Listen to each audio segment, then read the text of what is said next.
Bienvenidos a un nuevo episodio de La Voz de Todos, un espacio en donde la voz de todos realmente cuenta.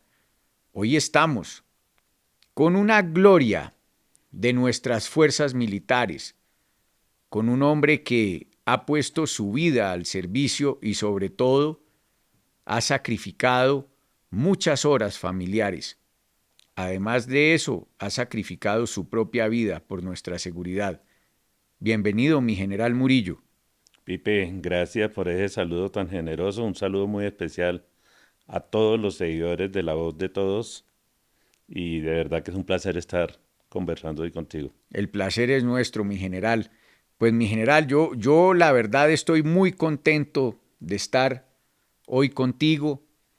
Yo quisiera que tú nos cuentes un poco, pues, quién es el general Murillo, cómo fueron sus comienzos, por qué quiso ser policía, qué fue lo que te llevó a ti a entrar a un espacio, a una entidad que es tan sacrificada. Bueno, Pipe, esta pregunta es muy interesante y rápidamente les cuento, como siempre en mi vida pública lo he hecho. Todos ven a los generales allá muy arriba, muy lejos, y realmente todos los generales venimos de donde vienen los soldados y los policías de Colombia, hijos de campesinos, del territorio. Soy hijo de un campesino de Purificación Tolima, quien decidió algún día prestarle el servicio a la patria. Termina como sargento primero del Ejército Nacional mi padre, ya fallecido. Me motivó lo que es el sentimiento de patriotismo, de servir a los demás a través de la fuerza pública.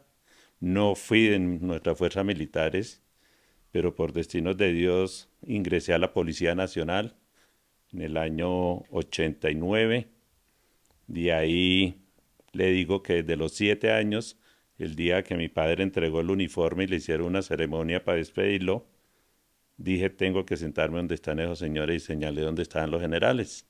Y ese fue el propósito de vida que tuve, acompañado de Dios, contarle que mi padre en el año 1965 fue víctima de un atentado terrorista Hmm. en el batallón Palacé, siendo militar. Y cuento esta historia porque en el año 2000 también fue víctima de la FARC. Me pegaron 5 tiros en una emboscada rescatando el alcalde de Santa Isabel allá en mi tierra en el Tolima. Y tengo un hijo oficial de la policía quien también estuvo Juan Manuel. desafortunadamente, Juan Manuel, el día del atentado a la Escuela General Santander. Hemos estado cerca al peligro, hemos vivido la violencia del país y esto me permitió 36 años en mi vida profesional como oficial de la policía, llegar al grado de mayor general, ser una persona dedicada a la inteligencia y la investigación criminal, dándole tranquilidad a los colombianos y esperanza, y hoy preocupado por lo que estamos viviendo en el país. Mi general, un hombre que ha tenido tan de cerca la muerte, que ha valorado primero que todo la patria, ¿qué piensa definitivamente de lo que está pasando hoy con la fuerza pública? Quiero hacerte esa pregunta antes de preguntarte adicionalmente cómo un ex director del Gaula, ex director de la Dijín, que es el que agarra a Otoniel, o sea, realmente cómo, además tú lo terminas extraditando siendo director de la Dijín, pero cómo, digamos, eh, semejantes luchas que se han dado nuestros hombres, esos héroes que son ustedes de la patria, eh, qué sienten realmente con lo que está pasando. Y quisiera que comenzaras contándonos un poco cómo fue tu vida ahí en el Gaula, ese proceso de extorsión, cómo crees que lo podemos acabar para terminar, digamos, en que nos cuentes quién fue quién ha sido Toniel, la problemática que tenemos nosotros con esas bandas criminales y cómo crees que debemos enfrentarlas. Mire, Pipe, hablo como colombiano. Hoy hay tristeza, hay preocupación, hay incertidumbre y estamos buscando una luz de esperanza. Ojalá en el año 2026 para que el país vuelva a retomar ese rumbo que tiene que ver primero con la seguridad. Nadie puede desconocer, hoy recorriendo el país, sigo recorriendo el país, escuchando hoy un sector tan importante como es el ganadero, pero al lado de él está el campesino, está la zona rural, en donde vemos que la inseguridad sigue creciendo a pasos agigantados. Y no hablo solo del proceso mal llamado este proceso de paz de este gobierno, sino hablo de la inseguridad que está viviendo el ciudadano del común. Es la delincuencia común la que también está creciendo a pasos agigantados. Organizaciones criminales, antes la enfocábamos desde el ámbito del narcotráfico, ahorita las finanzas criminales tienen que ver con minería ilegal, tiene que ver con contrabando, con migración, trata de personas, tráfico de armas. Esto realmente se está saliendo y se ha salido de las manos. Como general, veíamos precisamente que el nuevo cambio de sistema de gobierno frente a buscar una paz, pues negociar con los delincuentes no era fácil, ya venían varios procesos de paz, veíamos que ninguno consolidaba lo que los colombianos queríamos y le apostábamos a que esto no iba por buen camino. Y hoy se nos da la razón. Ese esfuerzo que se hizo con gobiernos anteriores de poder tener capacidad de inteligencia, apoyado mucho por países como Estados Unidos, Israel, Reino Israel, Unido, qué pesar. capacidad de tecnología desde la parte aérea, marítima, pero también desde la parte terrestre, especialmente en la inteligencia, siendo reconocida en el mundo como una de las mejores inteligencias, pero también la investigación criminal, siendo reconocida una de las mejores investigaciones criminales, hablo desde la parte de Interpol, y todo esto se ha perdido desafortunadamente. Éramos el país que poníamos muertos, pero que estábamos decididos a combatir a la criminalidad.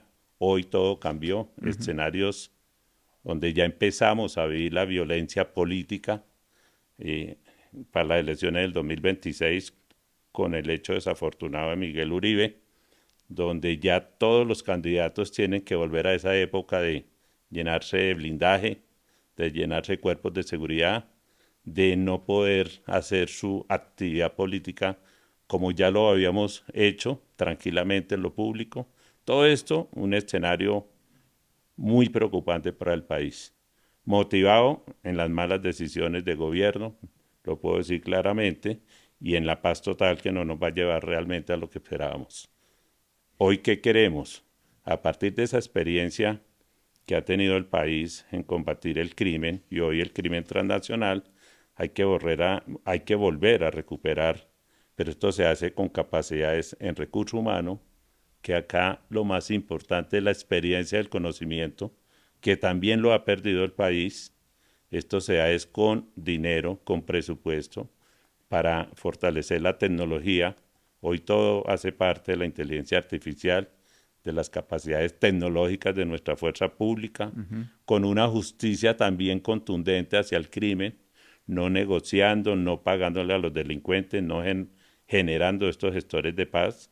Le quiero decir una infidencia, el primer gestor de paz que iba a tener el país en este gobierno se llama Otoniel, por eso fue el trabajo de, primero, de su captura y segundo, extraditarlo para que responda realmente a las víctimas de Colombia que así no lo han querido hacer ver.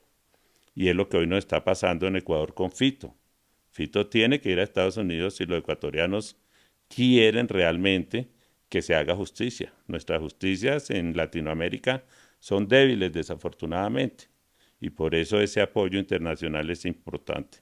Entonces, en esta dinámica y en esta preocupación, tú preguntabas qué hacemos con la extorsión. Hoy por hoy está siendo extorsionado casi todo el mundo, lo decimos así, personas de condiciones sociales, económicas mínimas, personas con su microempresa, personas con sus empresas de un nivel bastante grande. Le pasa a mi general al vendedor ambulante, el que vende tintos, el que vende una oblea, el que está vendiendo el manguito, el chontaduro, de a 2.000 a 3.000 pesos diarios. Es, Súmele eso el pagadiario o el gota a gota, eso es terrible.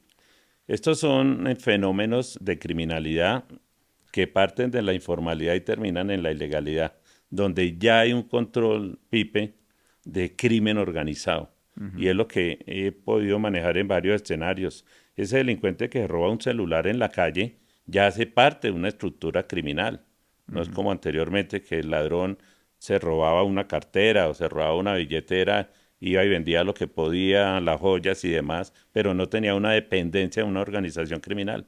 Hoy la delincuencia común ya tiene dependencia de este crimen organizado, de estructuras organizadas, los famosos combos de Medellín, las oficinas de Cali, las estructuras delincuenciales de Barranquilla, que son las que manejan las extorsiones. Y esto va más allá, no es solo lo que le exigen a una víctima, sino que ahora primero le disparan al dueño de un negocio, le matan a un empleado, lo asesinan para luego cobrar la extorsión. O sea, el nivel de violencia que ha tomado la criminalidad en lo que es la seguridad del ciudadano del común nos lleva a que estamos pidiendo mayor seguridad, mayor contundencia y mayores herramientas para que la institucionalidad responda a ese llamado de la ciudadanía. ¿Qué hicimos nosotros en nuestra experiencia en la época de director antisecuestro? Primero, había una estrategia de estar enfrentando a los delincuentes en las cárceles. Cómo le apagábamos los celulares, cómo buscábamos que no ingresaran tanto celular, cómo le incautábamos celulares y cómo separábamos de esos patios a los cabecillas como el Pipe Tuluá.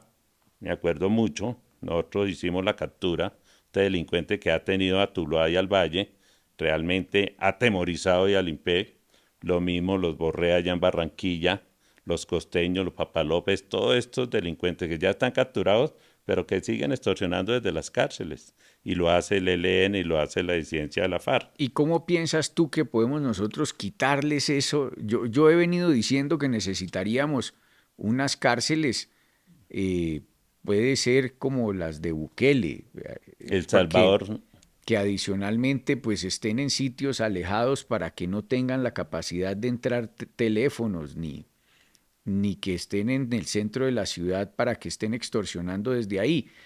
Y yo creo que hay un tema que es básico también, mi general, y es que tengan algo que hacer. Primero porque nos cuestan 2.700.000 pesos mensuales cada preso. Y pues el mensaje es terrible, que una persona que se rompe el lomo de sol a sol solo gane 1.400.000 pesos mensuales, mientras estos señores a todos nos cuestan 2.700.000 pesos cada uno mensualmente. Yo creería que además para la etapa de su rehabilitación, resocialización, pues ellos deberían estar trabajando, produciendo dentro de esos centros carcelarios, pero con orden. Nadie está diciendo que los vayan a maltratar o que les vayan a pasar por encima sus derechos humanos, pero trabajar no significa, digamos, que ellos no tengan sus derechos humanos, ¿no? Pipe, mire, el tema de seguridad ciudadana tiene que tener tres componentes fuertes. Y es lo que tenemos que sentarnos, yo hablo desde un gobierno que realmente piense en la seguridad de los colombianos, nos tenemos que sentar a pensar en tres aspectos. Primero, lo que es la justicia. ¿Cómo reformamos una justicia que sea realmente garantista de los derechos humanos, pero en defensa de las víctimas, no como hoy, que tiene más derechos los delincuentes que las víctimas? Segundo, un sistema penitenciario que realmente sea de resocialización, pero con unas reglas de juego y unas normas claras, no donde manden los delincuentes. Desafortunadamente, nuestros centros penitenciarios, hoy por hoy los que lo dominan y lo manejan son los delincuentes. Y hay que decirlo, tenemos Infortunadamente. un INPE débil que hay que buscar la forma de fortalecer el sistema penitenciario y tener realmente cárceles, como usted lo dice. No puede ser preocupante hablar del Salvador sobre el sistema carcelario, que no se trata de cortarle el pelo a una persona o ponerlo en pijama, pero sí que haya una disciplina de rigor para que le responda a la sociedad, esa sociedad buena. Y tercero, un sistema policivo con capacidades de investigación criminal, inteligencia, respondiéndole oportunamente al llamado del ciudadano, que todo eso es lo que realmente nos hace falta replantear para volver a tomar el control de las ciudades y del país en el tema de seguridad. Yo he venido diciendo, mi general, que la política de seguridad no puede seguir siendo una política de gobierno, que tiene que ser una política de Estado. Lo vimos con las FARC, más de 50 años con una sola línea de mando, y por eso yo creo que nos ganaron en gran medida muchos espacios territoriales. Lo mismo el ELN, lleva muchos años también así. Bueno, vemos con estas bandas criminales que hoy están también en Colombia, pues ellas se van fortaleciendo dependiendo del presidente que llegue. ¿Qué creerías tú si tuviéramos la capacidad de tener es una política de Estado como la tiene España o la tiene el Reino Unido, en donde los militares y los policías no dependen del el primer ministro, o que nosotros tengamos la capacidad de tener el comandante en jefe de las fuerzas militares por un periodo de 6 o 10 años, un general, y que tengamos esa línea de mando clara, obviamente que eso no altere el grado de ascenso de nuestros militares y policías, pero digamos que es que hoy tenemos unas condiciones tan difíciles que yo creería que un solo general no puede atender la región Caribe.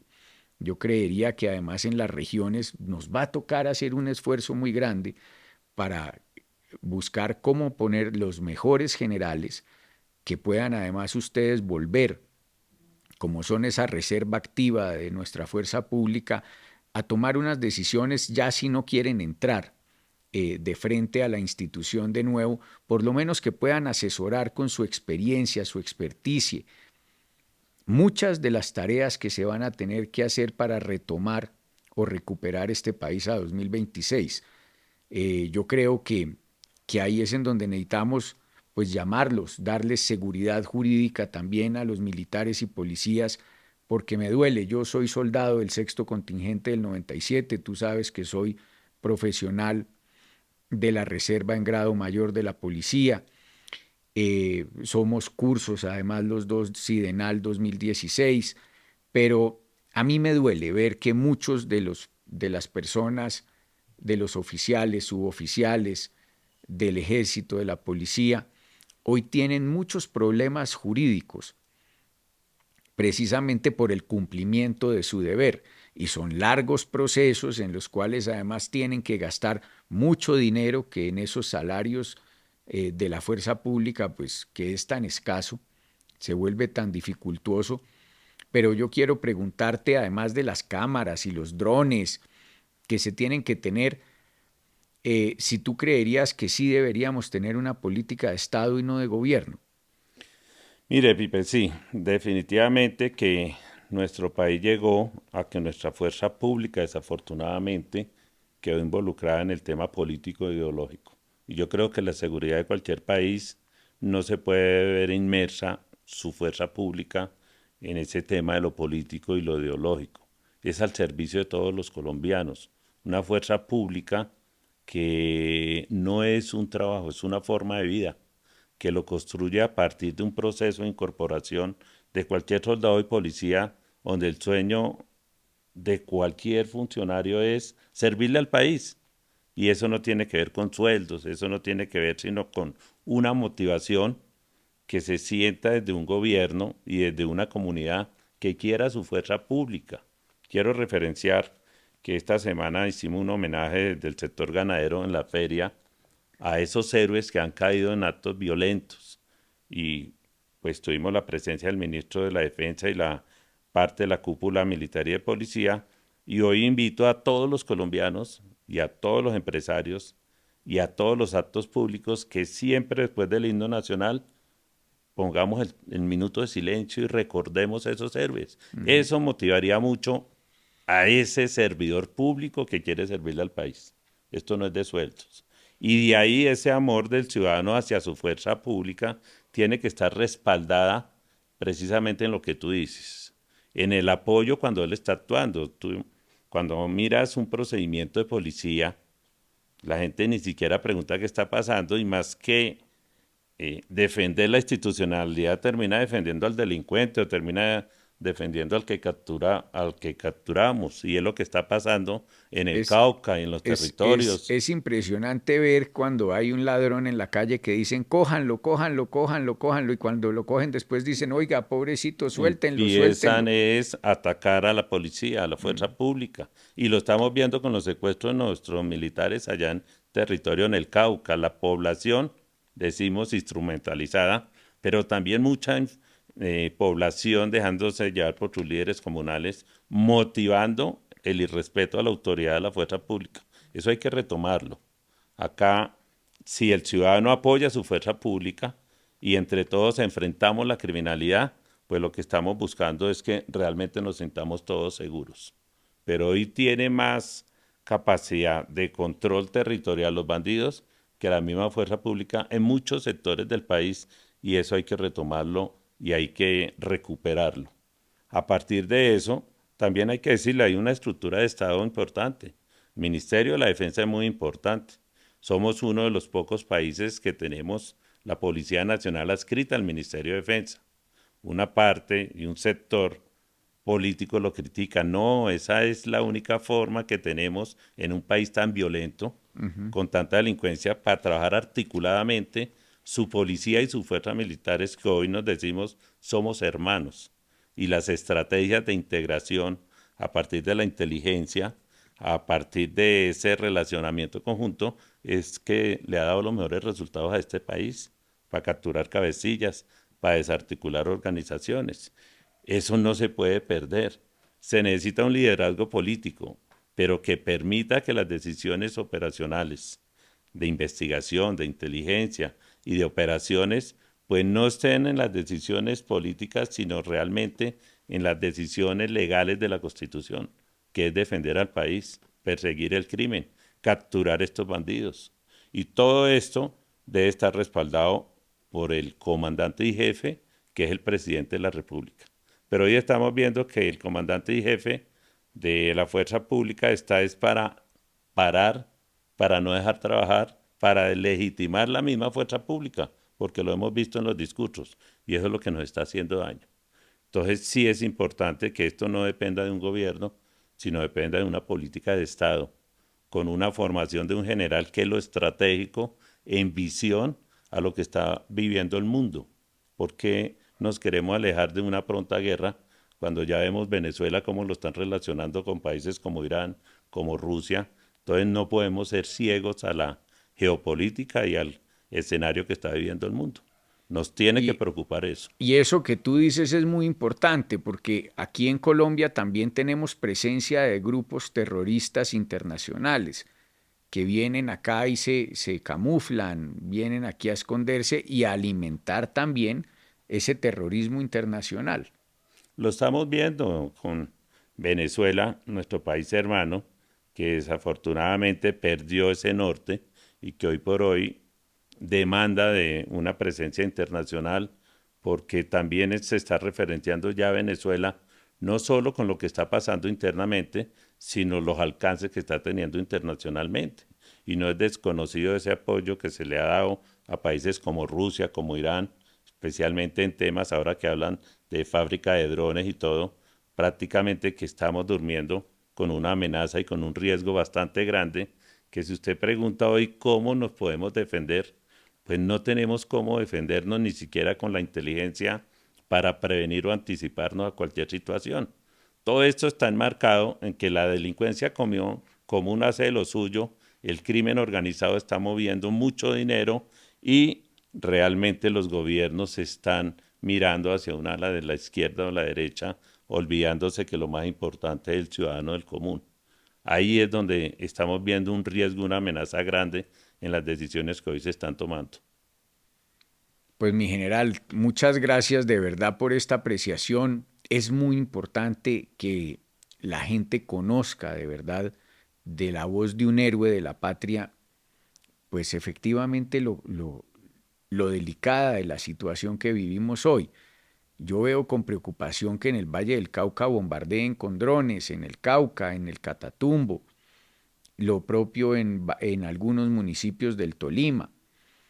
Pero lo que uno no entiende definitivamente es que hagan en una sola mañana, más de 20 atentados terroristas en el Valle del Cauca y no pase nada. Eso lo que significa es que la inteligencia se perdió, la operatividad, eh, que saquen a un niño a plena luz del día en Jamundí Valle de 11 años, 5 hombres armados con fusiles. Ya eso significa, yo viví una época muy dura de soldado, que fue el año 97-98, con las tomas guerrilleras de Patasco y las Delicias, y uno sintiera que estamos en esa época de nuevo, ahora con mayor tecnología, porque cuando bombardean con drones, pues la cosa se vuelve mucho más grave. Pero sintiera uno que está en una época otra vez muy delicada del país. ¿Tú qué piensas sobre eso? ¿Y, y qué tareas el 7 de agosto de 2026, queriendo Dios que tengamos otro destino, deberíamos tener nosotros los colombianos en materia de seguridad? Pipe, realmente en varios escenarios nos preguntan que si, como tú lo dices, vamos a llegar a lo que ya vivió Colombia hace más de 20 años. Y la respuesta es muy clara, no vamos a llegar, ya llegamos. Está evidenciado en el aumento del secuestro, la extorsión, en todo lo que está pasando en el Catatumbo, en San José de Guaviare, en el Cauca, impactando en Cali, Jamundí, a las goteras de una ciudad tan importante, una metropolitana bastante grande, donde pensábamos que esto ya no iba a volverse a ver el horror del terrorismo y del temor del ciudadano a salir a la calle. Ya lo estamos viviendo. Acá lo que necesitamos realmente primero, insisto, mi consideración hacia el mando institucional, ese liderazgo que tiene hoy bajo esa responsabilidad, con poco apoyo de gobierno, digo yo, y eso es claro, pero también con la necesidad de que en el año 2026, después del 7 de agosto, sigamos apoyando la institucionalidad. Ujú. No podemos dejar a un lado nuestra fuerza pública. Hoy, y especialmente un nuevo gobierno, lo primero que tiene que sentarse es a mirar cómo vamos a recuperar el país. Y es con contundencia. O sea, al delincuente hay que perseguirlo. Cuando hay un proceso de negociación es porque esa parte está débil, no como ahorita. Están fortalecidos. Y esos drones lo único que nos muestra es que sí hay capacidad económica para enfrentar al Estado. ¿Por qué? Porque hay más cultivos, porque hay más exportación de droga, porque se está viviendo, como ya lo explicamos, de otras economías criminales transnacionales. Tenemos que enfrentarla. Tenemos que ser aliados de los países que tienen capacidad de tecnología y económica para apoyar cualquier proceso. Esto es con dinero. Y de esta forma recuperar nuevamente, usted lo había significado, el conocimiento y la experiencia de tanto hombre y mujer de la fuerza pública que ha salido solo por haber pertenecido a unos gobiernos anteriores, no por temas de corrupción como lo quieren hacer ver. Pero mi general, ustedes no dependen de ningún gobierno. La fuerza pública no debe depender de ningún gobierno. El hecho de que vayan ascendiendo en sus carreras no significa de que los puedan a ustedes meter con un presidente o con otro. Yo por eso promuevo es una política de seguridad de Estado, que dejen de manosear a nuestros militares y policías, porque eso es un manoseo, y un manoseo de la clase política, en este caso, de este proyecto mentiroso que está en este momento en el poder, que vía el tema ideológico y radical, pues está golpeando.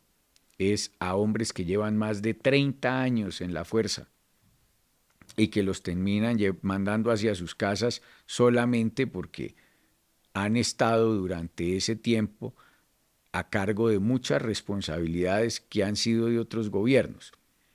Pero eso es muy desafortunado. Pipe, eso no se habla, pero es una realidad. Han salido oficiales valiosos. Hay un informe muy importante en un medio de comunicación sobre el análisis del daño que le ha hecho al país con ese recorte, especialmente del ámbito de los generales y coroneles, que es la parte estratégica para mantener la seguridad del país. Ese gran error que cometió este gobierno no lo digo por mí, sino de retirar tanto general y hoy por hoy tanto coronel. Ese déficit se está viendo no en que los que vienen atrás puedan llegar a manejar esas unidades, sino que no hay experiencia y acá se necesita experiencia. Construir un general, hacer un general, son más de 30 años y lo que invertimos los colombianos mucha plata para que de un momento a otro lo retiremos porque no me cae bien o porque no estoy de acuerdo con ese general. Ahí es donde tiene que haber la política de Estado. Separar esa fuerza pública para que tome las mejores decisiones desde el ámbito de la estrategia, que es lo que se prepara y se forma uno, direccionando ese gran número de colombianos y motivándolos para que defendamos el país. Hay que retomar nuevamente toda esa experiencia que tenía Colombia. La operación Jaque no se puede olvidar. Esa operación Jaque es mundial y se reconoce en el mundo, pero hoy no la podemos hacer porque tú decías, cómo nos cogen en un día y nos hacen más de 19 atentados terroristas y no tuvimos la capacidad de evitarlos y neutralizarlos en una forma de que no tuviéramos tantas víctimas. Esto es demostración de capacidad de estos bandidos de hacer terrorismo como lo vienen haciendo y esto atemoriza a cualquier ciudadano. ¿En qué terminamos? En que mucha gente se va del país y eso es lo que nosotros tenemos que preservar. Los jóvenes no se pueden ir del país, tenemos que seguir luchando por un mejor país y los colombianos tenemos ese tesón de trabajar por un mejor país. Muchas gracias, mi general. Yo te agradezco mucho que nos hayas regalado estos minutos para este episodio de La Voz de Todos y pues me gustaría que nos dieras un mensaje final para todos los colombianos que nos siguen en este podcast. Gracias, Pipe. Decirle a todos los colombianos de que debemos seguir unidos buscando entre todos que no se pierda nuestra democracia y que los buenos somos más. De esta manera vamos a seguir construyendo, como lo he explicado, un mejor país, pero un país que le dé esperanza a estas nuevas generaciones. Muchas gracias. Muchas gracias, mi general, y a todos ustedes, gracias por acompañarnos en este episodio con mi general Murillo, un héroe de la patria que sí ha sabido definitivamente pues lo que es el sacrificio por todos los colombianos. Gracias, mi general. Gracias, Pipe.